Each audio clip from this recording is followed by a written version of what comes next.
da tela da interface de contrato. Então, a gente vai precisar fazer a gestão de contratos.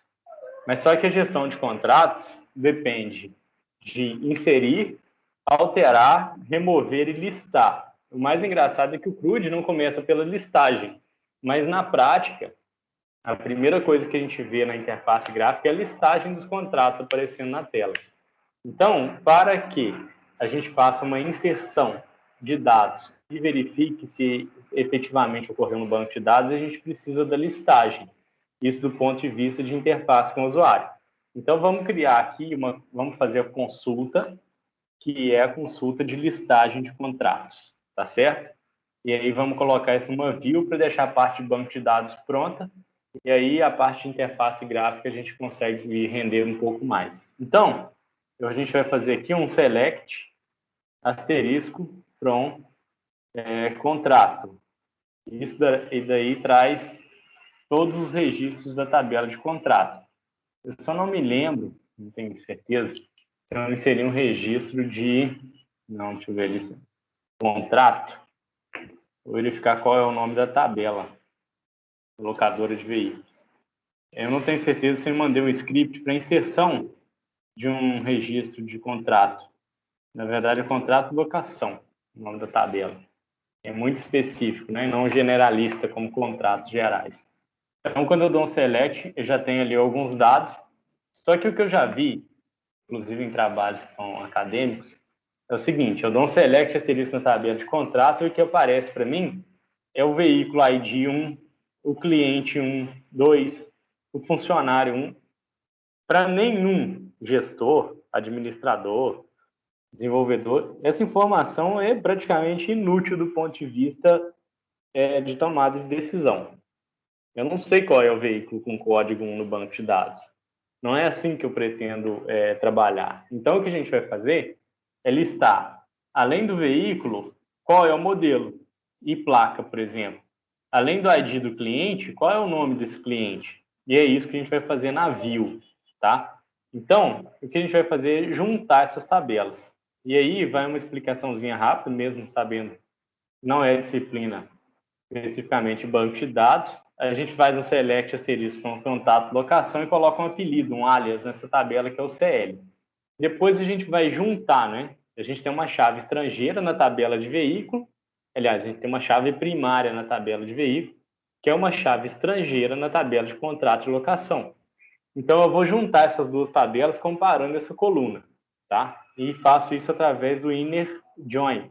O inner join significa o seguinte: se existe o código 1 aqui, na tabela de contrato de locação, tem que existir o código 1 lá na tabela de veículo, lá no banco de dados, tá bom? Por isso a gente utiliza o inner join. Existem algumas variações aí de junção de tabelas. A gente vai usar esse aí. Então, eu vou juntar a tabela locação com a tabela veículo e vou chamar a tabela veículo de V, para ter um alias, né? Fica mais fácil trabalhar, porque eu faço comparação assim, ó. Onde, na tabela de veículo, eu tiver uma coluna chamada veículo ID, eu vou comparar na tabela contratos de locação com uma coluna chamada veículo ID. Então, eu vou selecionar tudo, né? Mas só que selecionar tudo fica um pouco de lixo para a gente, né? Então, eu vou buscar da tabela de contratos de locação cl.contrato locação ID, cl.veículo ID, e depois do ID do veículo, eu vou lá na tabela V, que é a tabela veículo, e busco pelo modelo. Então, eu estou buscando o modelo do veículo que está aqui, ó, no contrato de locação. E ainda vou buscar lá na tabela de veículo V.placa. Só o modelo seria suficiente para trazer informação. Mas vamos trazer a placa também, porque é um identificador único para veículo, tá? Então, aqui, eu já busquei da tabela de contrato de locação, já busquei da tabela de veículo. Agora eu vou buscar da tabela contrato de locação o ID do cliente, cliente ID. Então, eu preciso agora buscar o nome desse cliente. Então, eu vou fazer um inner join cliente C, onde C. cliente ID, que é a chave primária, seja igual ao cl.cliente_id. Então, eu juntei tabela cliente com a tabela contrato locação, comparando a chave primária de cliente com a chave estrangeira do contrato de locação. Esses valores são atrelados, né? São vinculados. Então, lá na tabela de cliente, eu consigo ter o nome do cliente? Não. Aqui eu tenho data de cadastro, profissão, renda. Eu não tenho informação de pessoa. Então, eu preciso juntar. Sabendo que o cliente é uma pessoa física, eu preciso também fazer um join, tá? Então, eu vou ter que fazer um inner join com o cliente, com pessoa física, aliás. Pessoa física não, no banco de dados a gente chamou só de tabela pessoa. Mas só que aqui é a pessoa referente ao cliente. Então, eu vou chamar de PC, pessoa cliente. Onde, na tabela pessoa, eu tenho a chave primária e vou comparar com a chave estrangeira da tabela de cliente. Estou juntando pessoa e cliente. C.PessoaID.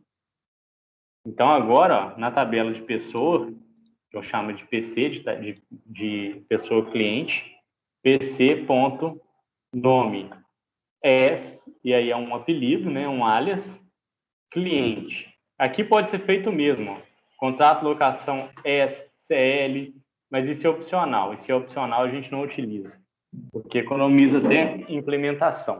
Então, eu vou buscar o nome do cliente e só.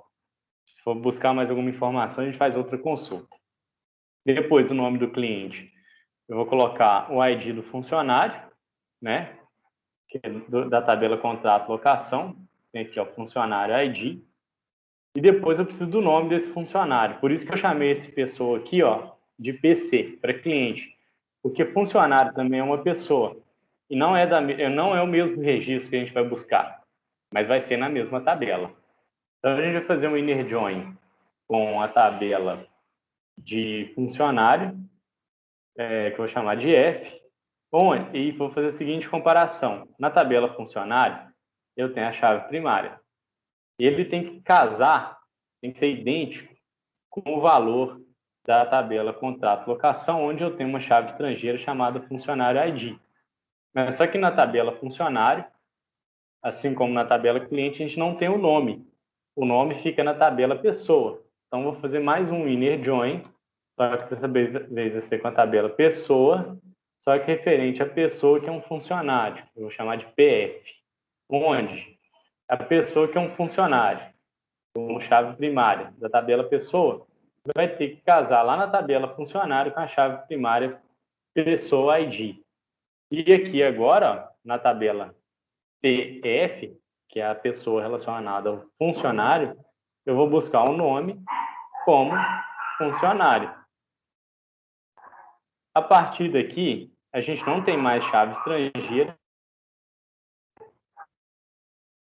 e vai ser tudo da tabela, como por exemplo, cl.data saída, cl.data prevista retorno, cl.data real retorno, cl.quilometragem saída, cl.quilometragem retorno, cl.valor locação. Faltam mais duas colunas, que é cl.multa e cl.status. Então, pessoal, veja só. 1, 2, 3, 4, 5, 6 vínculos, né? Sendo que uma tabela aqui ela é recorrente, a tabela pessoa. Então, a gente envolve quase que as tabelas do sistema todo para trazer as informações relacionadas ao contrato de locação. Aí vale mais algumas observações ainda, tá? Aqui, ó, quando eu executo essa consulta, eu trago agora o veículo ID, o modelo e a placa. O ID do cliente com o nome, o ID do funcionário com o nome e mais as informações da tabela de contrato de locação. Aí uma observação muito importante, na hora que a gente vai no Java fazer a consulta, né? dão select asterisco from V underline contrato locação, a gente vai trazer essas informações nessa sequência de colunas. Se houver alguma mudança na view, isso vai impactar lá na implementação da aplicação. Então, não dá para trabalhar de maneira descuidada. Quando a gente cria uma view, ou quando a gente faz um select, inclui outras tabelas, e que isso vai impactar lá na aplicação. Porque quando a gente pega um result set, ele é exatamente fiel às colunas que aparecem aqui. Então, é essa mesma sequência. Depois eu venho aqui, ó, além do modelo da placa, por exemplo, eu quero colocar o chassi do veículo. Então, não indico que coloquem aqui, ou que se forem colocar aqui, nessa sequência, providencie a correção direto na aplicação com Java, porque senão vai dar problema na hora de executar o projeto. Então, aqui é a consulta, essa consulta vai se tornar uma view, que a gente vai rodar no banco de dados. Então, eu vou aqui no meu pacote database, vou criar um novo arquivo SQL. Esse arquivo SQL vai ser um v underline contrato underline locação ponto SQL. Daí, a gente vai simplesmente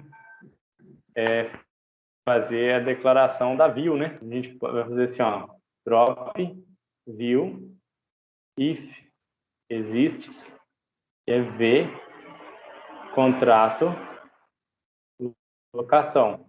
E depois a gente faz um create view as, e a gente vai colocar aqui o código SQL. Então a gente apaga a view se ela existir, e depois declara ela na sequência em que as colunas vão aparecer. Só que o que ocorre aqui é que a gente vai executar isso em sequência. Eu preciso, por exemplo, incluir mais um campo aqui no final ou no meio, esse contrato drop já está antes, e não há como sobrescrever uma view no MySQL. Então, eu vou executar aqui no projeto locadora, essa view, para verificar qual foi o erro aqui de execução. Vamos consultar aqui na view que eu já tenho. Ah, faltou o nome. Select view v underline contrato underline locação. Deixa eu só ver se data prevista retorno, parece que eu dupliquei. Aqui, ó. Não pode ter coluna duplicada na view, porque ela se comporta como uma tabela. Então, ele já reclamou ali. Quilometragem saída também ficou duplicado. Então, só verificar o seguinte. Quais são os nomes das colunas, para que eu não perca. Data prevista, retorno, e aqui é data real retorno. Não é o número de colunas que está errado, não. Olha lá, data real retorno. Quilometragem saída e quilometragem retorno. Só essa observação aqui. Então, isso vai virar uma view. Agora sim eu vou poder executar. E quando eu vier aqui agora no banco de dados, tanto na aplicação quanto diretamente no banco de dados, eu posso dar um select asterisco from v underline contrato underline locação. Quando eu executo, ele já mostra para mim, ó, o resultado do processamento da v underline contrato underline locação. Ele já traz todas as informações que eu preciso para exibir na aplicação. Isso pensando do ponto de vista de interface gráfica. Do ponto de vista do armazenamento de dados, a gente já garantiu que tudo está correto, fazendo a integridade do banco de dados, usando chaves primárias e chaves estrangeiras, esses vínculos lá que a gente utiliza para fazer a garantia dessa integridade dos dados. Tá bom? Então, como proposta, vocês vão criar a view para que a gente faça aí essa semana a conclusão da implementação do contrato de locação, pelo menos o CRUD. Tá bom? Eu vou mandar no chat, e aí vocês